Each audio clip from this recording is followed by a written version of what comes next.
missed our conversation. We were just talking about old white people and how they fuck up everything. True that.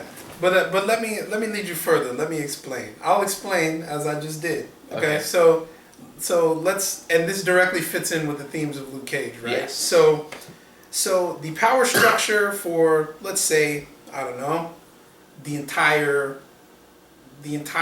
run of this country, starting with its inception, has been orchestrated, controlled, manipulated, and used to the advantage of old white men. Yes. Right? Yes. And old white men want to create this structure of belief about American exceptionalism that if you work hard enough, you can achieve whatever you want. Until you rub up against their power structure and what they hope to do with their own power, and then they decide to just torpedo you and ruin everything. And they are probably, I would say, the largest group of people unwilling to share said power with other people in a state of advancement. Let's put it that way. Yeah, and just add to that, says these colors don't run. True.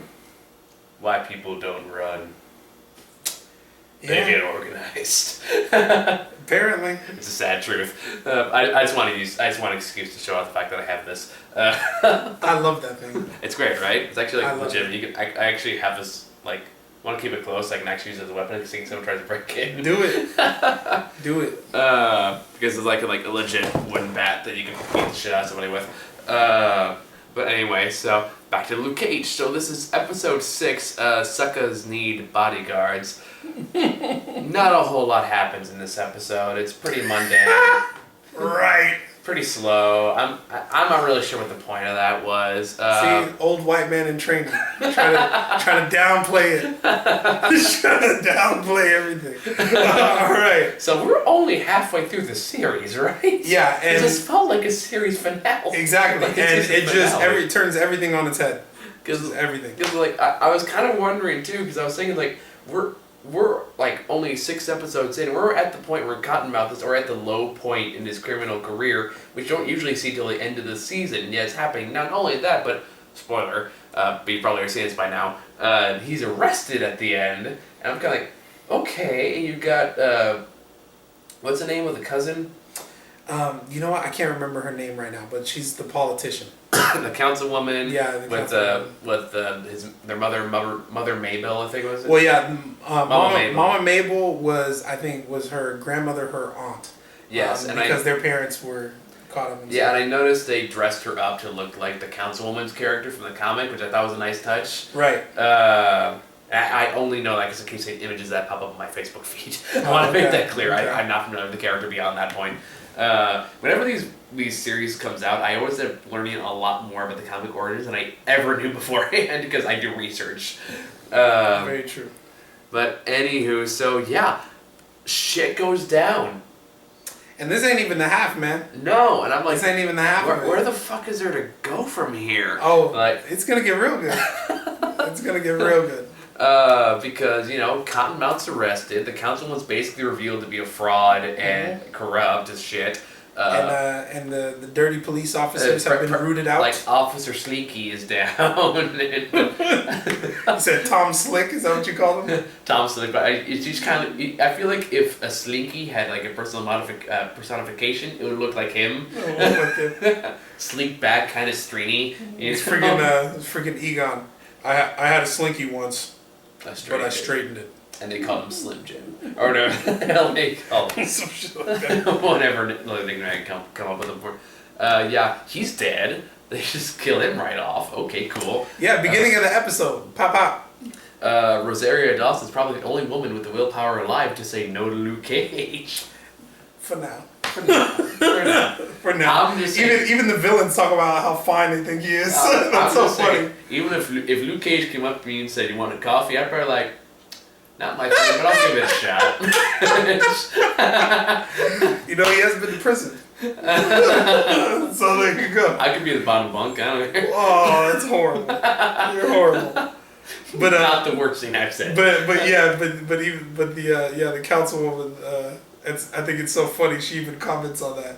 She's like, can you burn him? Can you poison him? Does he have a girlfriend? I know he has a girlfriend with his fine ass. You know what I mean? Goddamn. I love shit like that. That's the second time that I got mentioned. Even the strung out like cokehead chick was there. Like, remember? Oh, they're like, do you know what it looked like? He was fine. Yeah. I do remember that. Oh man. So funny. So yeah, this episode, it's like fucking. There's a lot to cover. So it basically starts right off the bat where Sneaky's trying to talk to Cottonmouth about selling guns. He's trying to extort him for more money. He sees that he's weak, so he tries to work his everyone angle. seems to be doing that right now with Cottonmouth. Cottonmouth's pretty desperate at this point, so probably not a good time to piss him off. So Cottonmouth reacts kind of the way you expected to by trying to just straight up murder him, but he only ends up wounding him for he has to run off. So he tries going over to Luke Cage, and Luke Cage is like... I gotta say though, Scarf gets the freaking survival award, dude. Like, he did not bleed out till the very end. He basically lasted a whole day in Harlem without bleeding to death. This is true. You know, like blood leaking out of his stomach, and he almost survived there. You know, after a very interesting car chase, which is kind of like the most slow-paced car chase I feel like I've seen. Well, I still want to know how they know which car to look for, because they came through the back alleyway and it was like nobody saw him, right? Well, somebody saw him. Cause somebody did. I can remember Misty Knight's coming in there with the.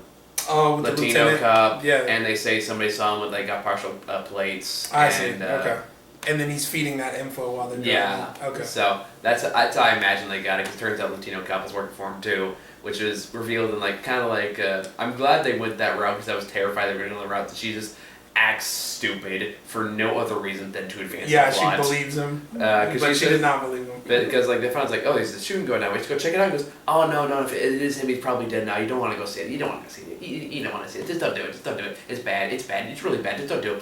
Please don't do it. And it's kind of like all but says, hi, I'm the bad guy. Nice to meet you. So like, true. Please do not tell me she believes that. Yeah, that was very blaxploitation too. They gave her a Foxy Brown moment. I was totally, I'm down. So they gave her the Pam Grier Foxy Brown moment where she knows the truth the whole time, so she sets him up. Yeah.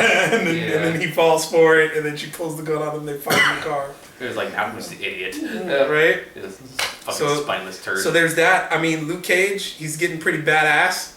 Getting. You know. Well. I mean, trust me, there's still more to go, but. He's on his path to badassery. This is true. You know, he's doing more and more. He rips over the side of a car door and then breaks the brick wall behind that and crawls through that. I was like, okay, I legitimately didn't think that was going to happen. So, bravo, TV. You surprised me. Yeah, there were several times where I was glad that I was right. You know, I was like, here's some shit that you're not expecting, and then it happens, and you're like, oh, how about that? You know, that's a thing that happened here. There was tons of that. Especially the first time that I watched it. I was like you, I did not expect halfway through the first season of the series to have what felt like such a culmination. Yeah, it really does. But then as soon as you see the next couple episodes, you're going to be like, wow, I thought this was over. Like, Harlem is fucked up. Yeah. You know? I mean, like, Harlem is shady. Like, the last thing I can think of that reminds me of is Hannibal Season 2 did that. Okay. Where like halfway through the season, just like everything fucking changes. The entire status quo is like turned on its head, and you're left going, was that the entire season? But like, no, there's still another half to go, and it's great. Huh. You should really watch Hannibal Cabin. It's actually a really good show. You know, I liked I liked the movies. I like the Silence of the Lambs. Honestly, I think the TV show's better than the movies. You think the TV show? I think it's honestly like. I love Anthony Hopkins, man. I think Matt Mikkelsen's got him. Yeah, the dude from James Bond. Yeah, I think he's beat him. I really do. Huh. He plays it masterfully. I gotta watch it. Yeah, it's really like, it's pretty incredible what they do with it actually. Like the imagery and the dialogue. It's honestly one of my favorite TV shows. Did they ever bring Jodie Foster's character back into it? They got close. They got to Red Dragon. Okay. And they got through that, and then they got canceled after that season, unfortunately. Oh, that sucks. It does suck. They were trying to bring it back, but they haven't succeeded yet. Maybe Netflix will pick it up or something. I think they tried that, but I think that had a conflict of interest because they also have a deal with Amazon Prime to release their seasons exclusively through them. Oh. So, Well, I don't know. Everyone, like the actors and the producer and the creators, are all still down to make another season. It's more like who wants to pick it up. well, Amazon's trying to they're trying to create content now, so they're Maybe. having everybody vote on stuff. I hope so. I would love seeing them come back. But anyway, so yeah, car chase ensue. Lots of shoot scene happens. Meanwhile, Councilwoman, what's her name, has an interview. Yeah, dude, it's Mariah. That's Mariah. her name. Her name is Mariah. Okay.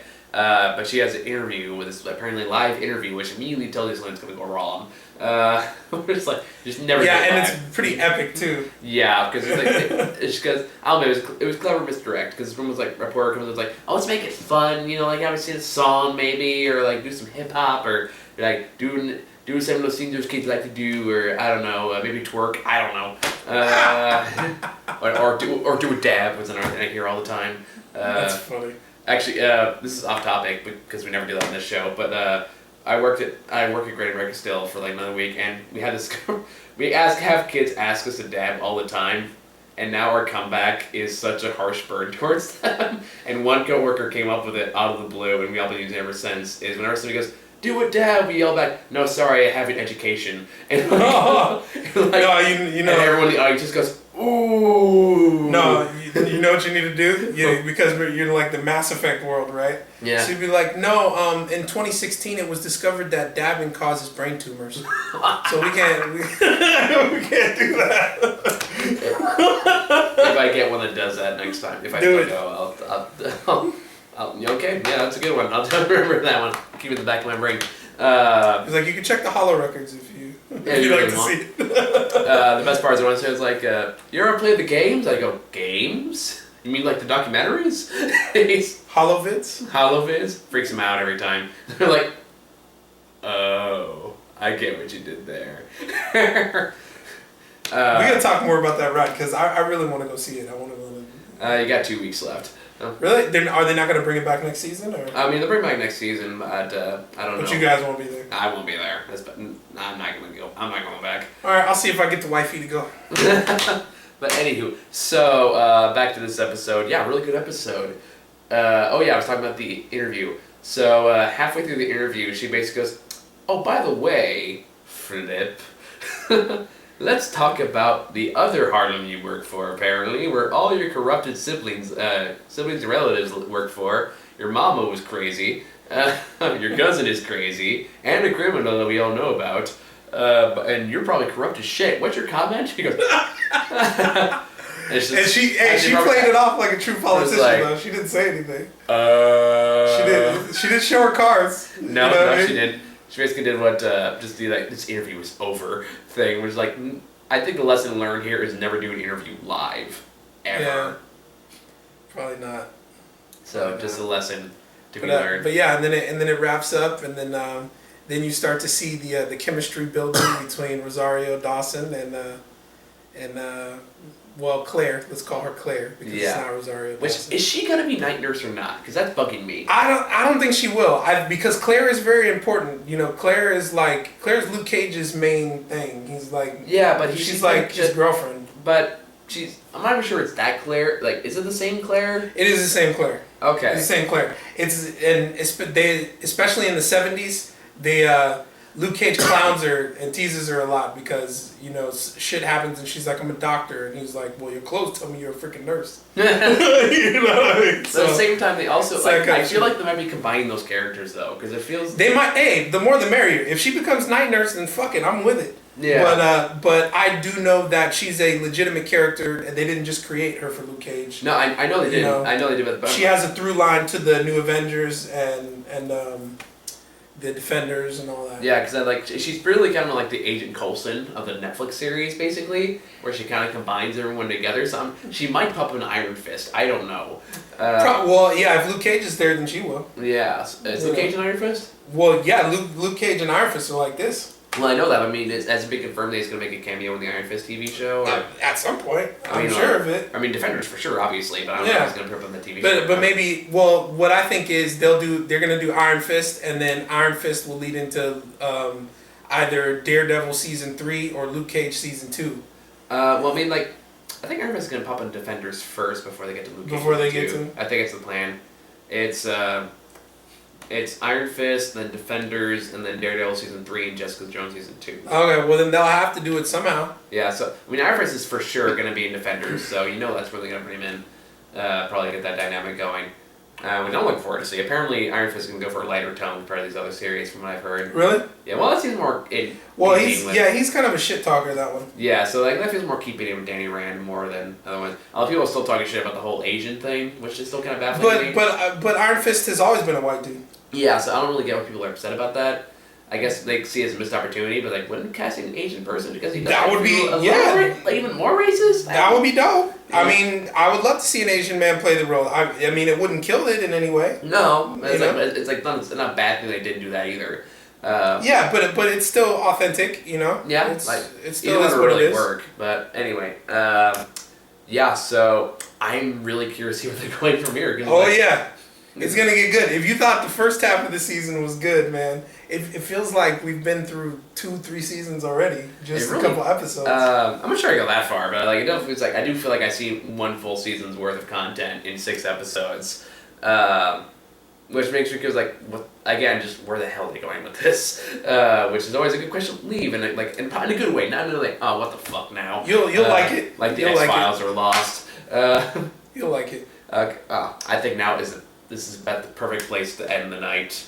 For true. Because it is almost midnight, and we are both tired. Yep. And I gotta get back down the road. Alright, so thank you guys so much for watching. Ron, thank you so much for coming by. Of course. And we'll make sure to meet up again soon to watch more Luke Cage. Of course. So thank you all for watching. Let's try, well, I'm going to talk about that off the camera. Yeah. I don't need you to know my whereabouts.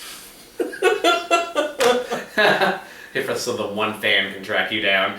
Hey, you know, I'm in the fan fiction as well. This is true. You are. Have you read some of the recent fan fiction? Not the recent, but I did watch. I love how he writes moments where I just like casually look at you guys and write you off. To be fair, this is a very you thing to do. For sure. No, I'm just saying. I love the way it's written though. It's like he looks. I think my favorite one was the one where I tried to steal popcorn or something like that, and then you just turn, look to me as I'm running past you, going, "Ron, help me!" And then you just turn around and walk away and see the movie without me. I would not be that cold. And this fan fiction writer. And the story just goes, and then Ron saw the movie. It was great. The end. That's hilarious. It really is. I love you. I love you. Yeah. I know he's watching this right, or he or she is watching this right now, so thank you very much for bringing a smile to our faces. So, you got any final thoughts for this episode?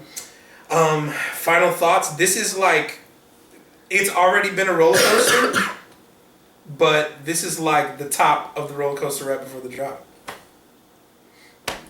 You know, like it ain't even dropped yet.